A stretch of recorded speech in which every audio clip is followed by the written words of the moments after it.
Salut les top mondeurs. Alors aujourd'hui un sujet assez marrant puisqu'il s'agit du top 5 des styles de vie les plus bizarres qui soient. Imaginez-vous un petit peu un style de vie à la famille Adams. Si vous avez vu la famille Adams, vous vous rappelez que c'est complètement taré. Et croyez-moi, il y en a certains, c'est des cas quand même. Numéro 5. Jaywatch est une anglaise qui vit avec des araignées nommées je vais réussir à le dire. Steatoda nobilis. Eh ben voilà, mais quelle idée d'avoir un nom pareil aussi, tu me diras. Aussi appelée fausse veuve noire. Alors vous me direz, bon, des gens qui vivent avec des araignées, il y en a plein.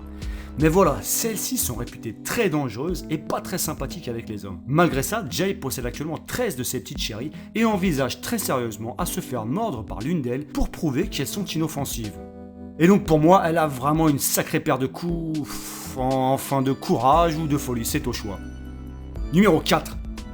Aujourd'hui, on est dans les cas spéciaux et en voilà un autre avec Kyle Candilian qui détient actuellement environ 200 000 insectes dans sa maison. Cet amoureux des cafards en possède 130 espèces. Mais attention, cet étudiant de 20 ans n'est pas simplement un fou illuminé qui rêverait de conquérir le monde et d'anéantir les humains à la tête de son armée d'insectes. Non, en fait il est beaucoup plus smart que ça et les revend jusqu'à 200$ pièce, soit environ 175€ le cafard, afin de financer ses études. Alors si ça vous dit, vous pouvez toujours le contacter et en acheter un. Numéro 3. Alors là, c'est un cas très spécial car il s'agit de ce qui est apparemment une maladie rare dont Chloé Jennings White est atteinte. Ça s'appelle le TIRIC, trouble de l'identité et de l'intégrité du corps, et donc la personne préférait être handicapée. Afin qu'elle ne fasse pas de bêtises, les médecins lui ont conseillé de vivre sa vie comme une personne en fauteuil roulant à chaque fois qu'elle en ressent le besoin. Mais voilà, vu que madame peut choisir, elle ne se refuse toutefois pas de faire du sport ou d'autres activités normales également. Ça me paraît un peu facile toute cette histoire quand même. Numéro 2.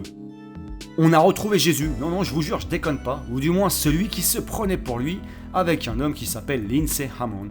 Donc cet homme a en fait passé les 26 dernières années de sa vie à se balader dans le monde avec un crucifix géant sur les épaules et à parler de Jésus à droite et à gauche. Lui, il n'a pas prouvé sa foi qu'à moitié, Il l'a bien porté sur ses épaules. Et chaque jour, quand il partait, il n'avait pas la moindre idée de là où il allait dormir le soir. Et là, vous devez vous demander, mais comment le mec il a fait pour vivre ? En fait, c'est simple, il recevait des dons de la part de supporters et de temps en temps, il rentrait à la maison pour payer les factures, le loyer et tout le reste pour sa famille. Vous vous imaginez la scène au réveil au matin ? Tiens, je vais me prendre une petite croix géante et me balader dans le monde. Allez, c'est parti. Mais bon, faut tout pour faire un monde. Et quel est ton nom ? Christ. Jésus-Christ. Numéro 1. Et avec ce numéro 1, on est dans le top des tops de la vie bizarre. Gary Matthews est un jeune retraité qui voudrait être reconnu comme étant un vrai chien. Et le gars fait tout comme les chiens jusqu'à avoir son nom de chien, Boomer. Il dort dans sa niche, il bouffe de la nourriture pour chien, il court à quatre pattes après les voitures et il enterre ses nonos dans les jardins. Le mec est déjanté, la folie totale. Il boit et mange dans ses gamelles et ça aussi à quatre pattes. Boomer se dit plus à l'aise dans sa vie de chien que d'humain. Et il y a un nom à ce phénomène qu'on appelle le fandom fury qui consiste à s'identifier à des animaux. Mais ce qui fait de Boomer le numéro 1, c'est qu'il est à un degré extrême de l'identification.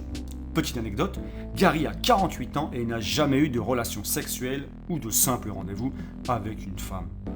C'est pas facile et je vais vous dire, pour moi, c'est pas possible. Mais enfin, un peu calme, ça va pas ? Voilà, il est joueur. Il est surtout con. Voilà, c'est fini pour ce top 5 des lifestyles les plus déjantés. Si vous avez aimé, n'oubliez pas de vous abonner et bien sûr, n'hésitez pas à partager sur vos Facebook ou même vos Twitter. Merci et à bientôt pour la prochaine vidéo de Top Monde.